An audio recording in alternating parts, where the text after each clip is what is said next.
Hello, it's your host Janine Esbrand. Today we are going to be doing a rerun episode. There is so much goodness in the archives of this podcast that we thought that over the summer we would bring back some of your most favorite episodes and also some of your favorite interviews with amazing guests. So grab your notebook, grab a pen as we dive in to this awesome episode.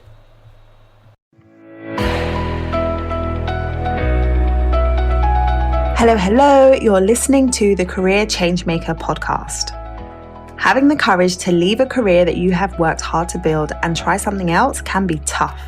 So in each episode, we dive into key career change strategies so that you have a clear understanding of what is required to transition into a new role or a new industry without feeling like you have to start at the bottom or have to take a massive pay cut, because #ain't nobody got time for that. If you are ready for frank and honest discussions about how to become a career change maker, keep listening. I'm your host, lawyer turned career strategist and executive coach, Janine Esbrand. I am jumping on to talk to you about identity shifts and the identity shifts that need to happen in order for you to make a move and pursue a career change. So we're going to dive into that. I am currently speaking to different people who are contemplating a career change right now, who are looking at making a move. And if that is you, if you have been going around in circles, if you've been saying now is the time that you want to make a move, but you're not sure what you should be doing or how you should be going about it, book a career clarity call with me and I can help you go through step by step what you need to be focusing on right now so that you can make the transition a reality. But the story that I want to share with you.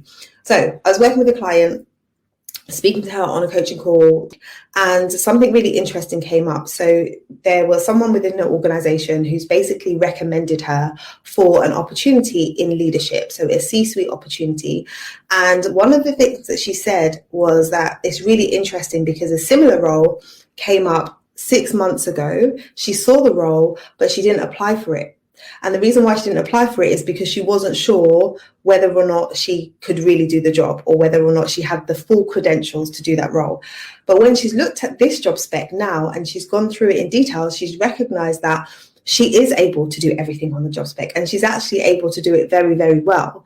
And what she recognized was, while she's saying, I want to make a move and I want to transition into something new, she's still keeping herself in a box in terms of this is what I do currently. So she wasn't yet seeing herself as leadership.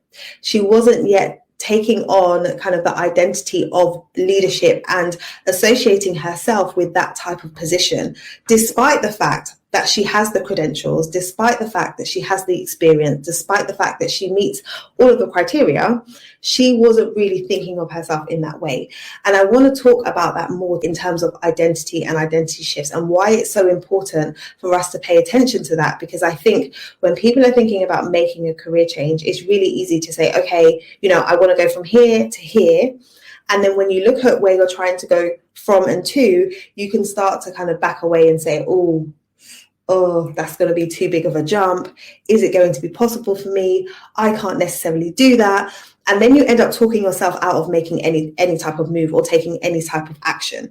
So I want to kind of get to the root of some of the reasons why you might be doing that to help you to be able to shift, to help you to be able to look at things slightly differently so that you're not counting yourself out of really great opportunities just because you feel like you can't do it. Okay. So what I really wanted to talk about is the importance of separating two things. So separating who you are and what you do. Who you are and what you do. And I know that for many people, particularly women who have worked really hard to get to where you are in your career, along the journey, who you are as a person and what you do kind of mesh, right? So when someone asks you, tell me about yourself, or if they say, the first question that someone will ask is, what do you do? Then you will say to them, I'm a lawyer, I'm an accountant, I'm a marketing executive, I'm a this, I'm a that. So you're leading with like what you do. So when someone says, tell me about yourself, you normally will mention what your job is, right? And the reality is when you are doing your work on a day-to-day basis and you spend so much time at work, it's really easy to define who you are by the work that you do. You spend a lot of time there, but there's no problem with that per se. But what happens is when you are identifying yourself as, this is who I am, and that identity really is rooted in what it is that you do, there's a problem when either you decide that you want to do something different, or perhaps you go on maternity leave, or you take a career break, and it's like, I'm no longer doing the thing that I define myself as. And so who am I? What is my identity? Who am I? And then if I'm saying I no longer want to do this and I want to do something else, it's like, oh, am I able to do that? Because who will I be if I no longer do the thing that I've always identified myself as? And I can vouch for this whole thought process, because I found it really difficult to say, I'm not going to be a lawyer anymore, or, I'm transitioning from being a lawyer to calling myself a coach, because I realized that so much of my identity was wrapped up in being a lawyer, because it had been a long journey to get there. So then I was internally feeling like, well, if I'm not calling myself a lawyer, like, who am I? And then what happens to, the status that I've gained because I'm a lawyer, or what happens to the sense of validation that I have within myself because I was able to achieve that goal if I move away from that.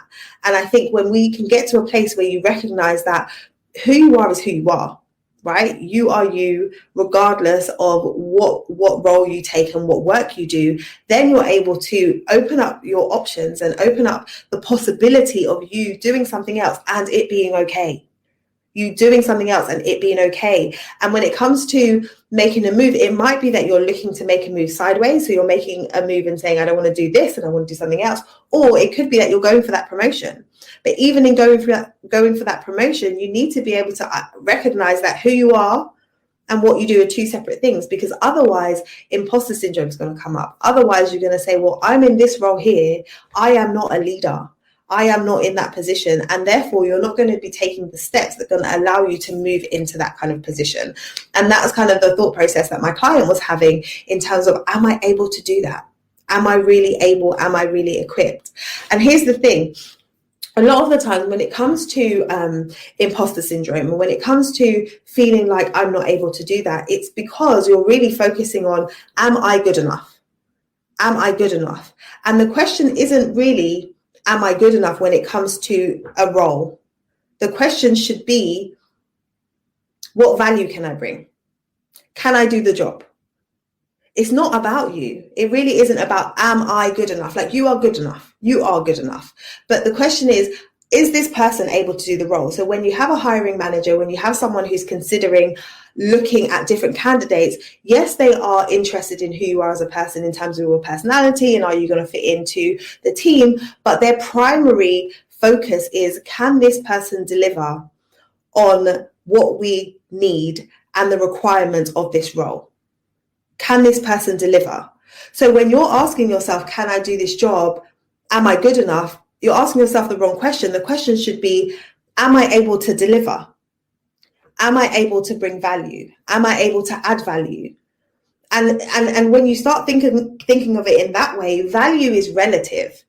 From one company to another company, from one industry to another industry, from one task to another task. Like, depending on what the outcome is, the value that you're offering is going to be different, right? So you can do the same task in two different organizations, but depending on what their goal is, in one organization or in one particular circumstance, what you actually did in that moment of time added a whole load of value, and you could do exactly the same thing in a different set of circumstance and it doesn't add the same amount of value, right? So it's important for you to recognize that in order for you to know whether or not you are adding value, you first need to understand, like, what is their objective? What is it that they are trying to achieve? And when you focus more on what the objective is of the organization and what the purpose of the role is, then am I good enough? Then you're able to recognize that because value is relative and because what an organization needs today and next week and next month and next year might be different, you're less trying to say, do I have all the answers? And you're more looking at, am I able to figure out the answers? So you don't have to have all the answers and you don't have to have done all of the things that they are asking for, but you do have to have the capacity and the ability to figure it out. And when you start thinking in that way, you recognize that where I am now doesn't need to be where I stay, because I know how to add value. If I can identify what it is that they're trying to achieve, and I can link the skills and expertise that I already have, and I have examples of when I've done similar things in the past, then yes, I can see how I could fulfill that role, and I can see how I can add value, and I can see how I could be a good candidate. Versus, am I good enough? Because when you ask yourself, am I good enough? Oftentimes you're looking and saying, well, I'm not good enough for this role because I've never done it before. I can't apply for this because I don't tick all the boxes. I've never done it before. But there always has to be a first time. There always has to be a first time. So if you're always judging whether or not you can do something by the previous experience you've had, then you have to recognize that every CEO, everyone who's in a C-suite position, everyone who's worked their way up and ever been promoted, when they first got promoted or when they first took that role, they hadn't done it before. They hadn't done it before. But the decision to promote that person or hire that person was not based on whether or not they've done it before. It was based on, do they have a track record of a thought process and a way of doing things that demonstrate to us that they will be able to do the type of role that we need them to do and produce the type of results that we need them to produce, right? So if that's the case, then why don't you think it's possible for you to go from where you are now to do something different? Why is it not possible for you to go for that promotion? It's not possible because you're focusing too much on, am I good enough? And like, this is all I know. This is who I am. So I feel comfortable in this box. I feel comfortable where it is that I am. And I don't feel comfortable stepping outside of that because I haven't proven myself in that area. But what I want to encourage you to do is ask yourself, have I proven that I have the ability to figure things out? Have I proven that I have the ability to look at a problem and come up with a solution? And when you look in your toolkit, I'm pretty sure you've probably got multiple degrees. You've probably got lots of years of experience doing what it is that you do. And you have done in your role, you have had experiences, you have had times where you've faced a challenge and you didn't know how to deal with it, but then you came up with a solution. So you have a track record of figuring things out. So lean into that rather than, okay, I'm missing the experience that is relevant. Because your worth is your worth. Like, you are who you are, regardless of whatever role that you do. So separate those two things out in your mind. So when you do that mentally and you separate those things out, then it allows you to say, okay, what is it that I actually want to do? And what do I have in my toolkit that has prepared me and that shows me to be a candidate that's going to be a good fit for this?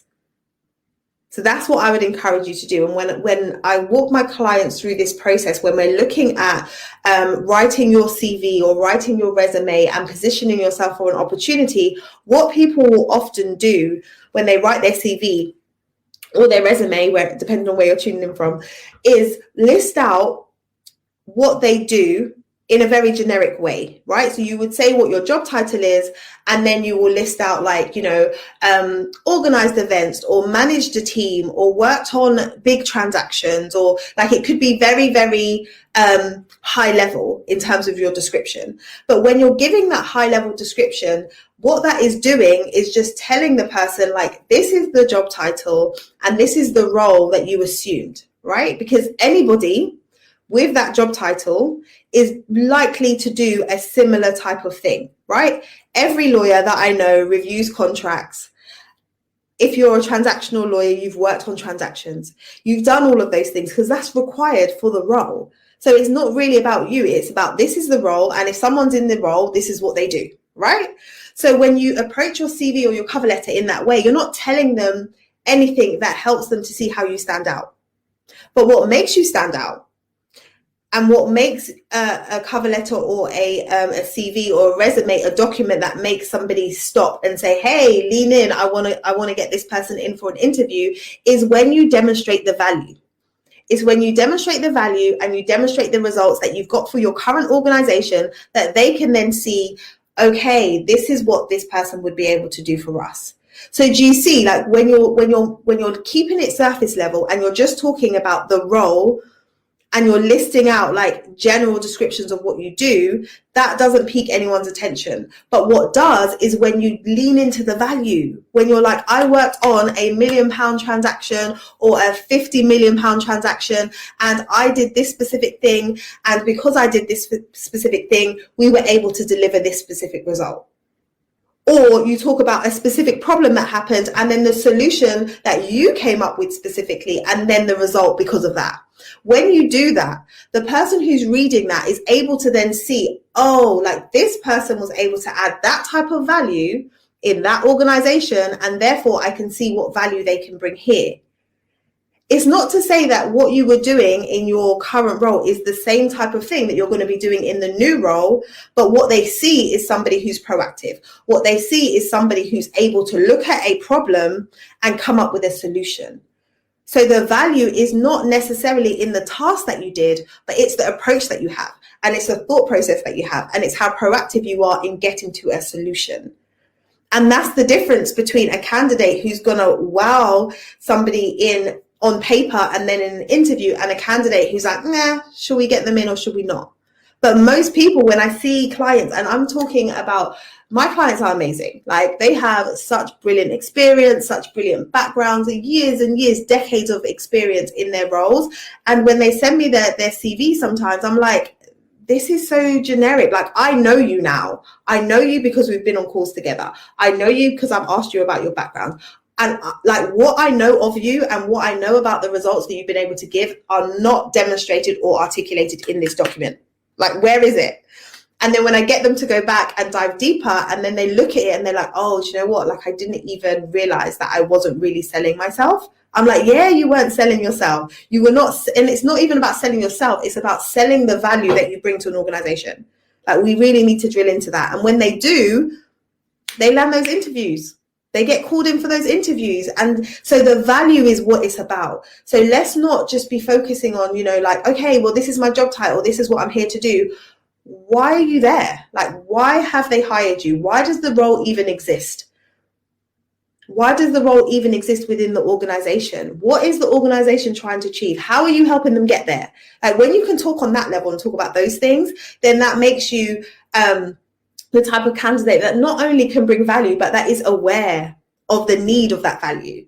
Like, a different level of awareness when you know, okay, well, this is what you're trying to achieve. This is the current landscape. These are your challenges as an organization. And here I am with this past experience, and I know what value I've been able to bring elsewhere, and I know how I can redirect that to your organization. It's like, okay, like, now we can talk, right?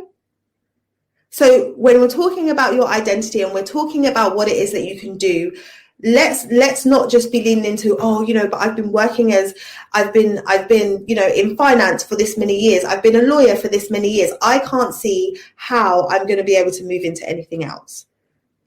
I hear this so often. When I speak to people, because oftentimes they've been in their role for a decade or more, 10 years, 15 years, and they're like, I just can't see how I'm going to be able to move into something else because there's other people who are in that industry who have been in that space for a long time, and I can't compete with them. And I say, let's not worry about what other people are doing, right? Let's not worry about that so much, but let's first make sure that you are fully demonstrating what you can bring to the table. And in order for you to fully demonstrate it, you need to fully understand it for yourself. Because so often people just gloss over some really, really important, relevant information about their track record and about the value and the results that they've got. They just gloss over it. So it's like, if you're glossing over it, that means that you're not fully articulating it and explaining it to someone who could potentially hire you. And if you're not telling them, they're not going to know. If you're not telling them, they're not going to know. So it's your job, it's your responsibility to make sure that anybody that you are wanting to impress or you are contemplating working for fully understand what you've been able to do in the past.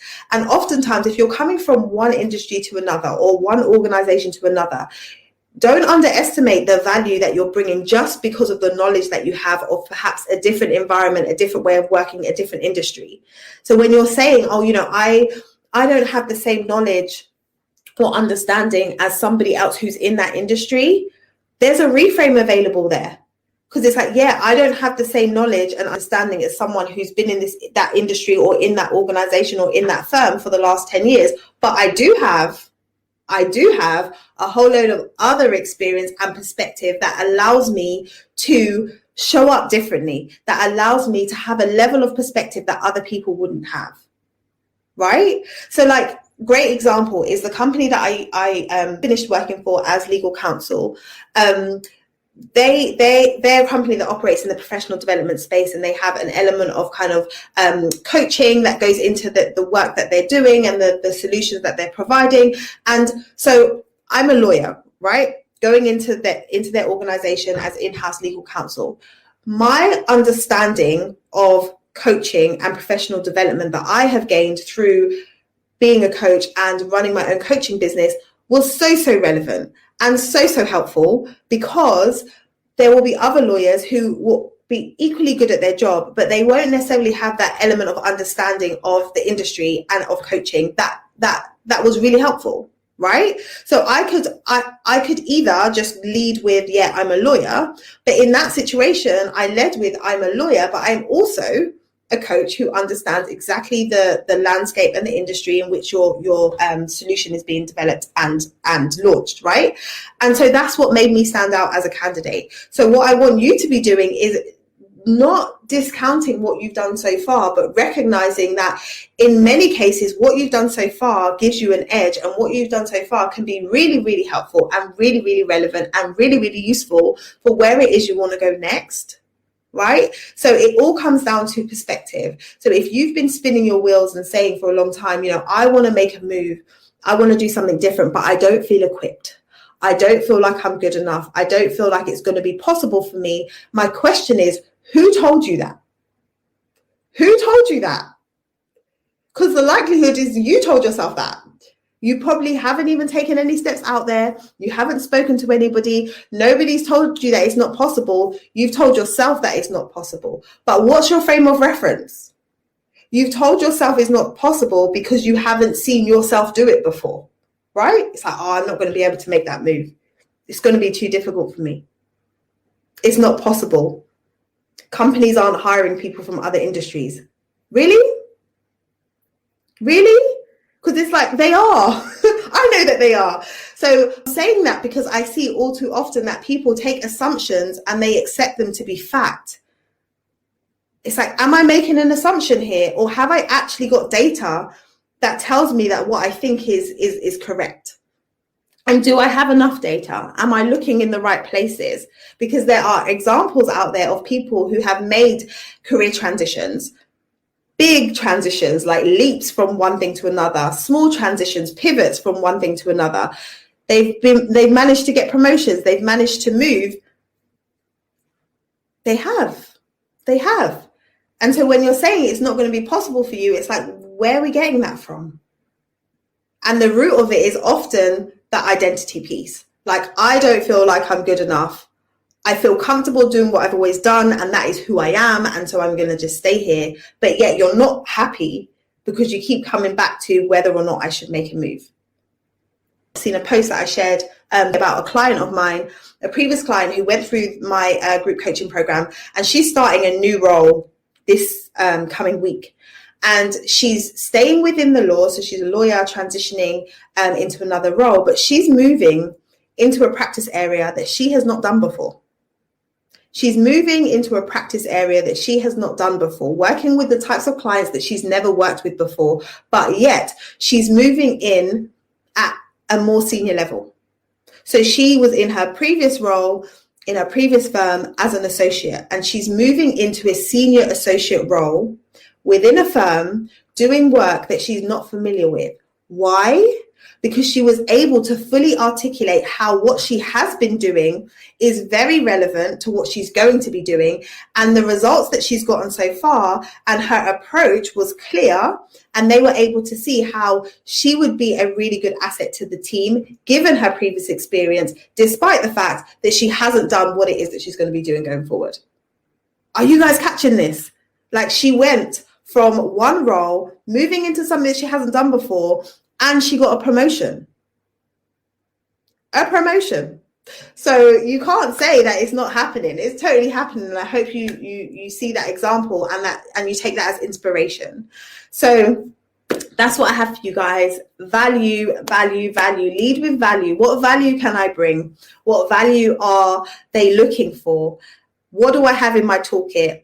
And what am I able to do with what I have in my toolkit? All of that is not about you, who you are. Like it doesn't come down to you. It's like, what are you able to do? Like, what are you able to produce? And I know you're able to produce results because you've done it in the past.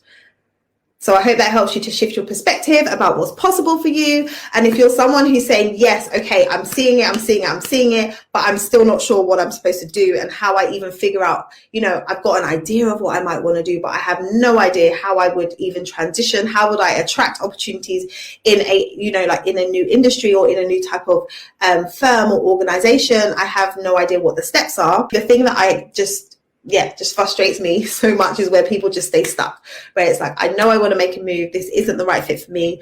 I want to do something different, but I don't know how. And just really reflect on how have you been, allowing that identity piece to hold you back from even considering what could be possible for you. All right. That's all I've got for you guys. If you enjoyed today's conversation, be sure to subscribe to the show so that you don't miss any future episodes. Also, I would love to know what your biggest takeaway has been from today's episode. Come over and join us in our Career Changemakers community over on LinkedIn so that you can join the conversation there.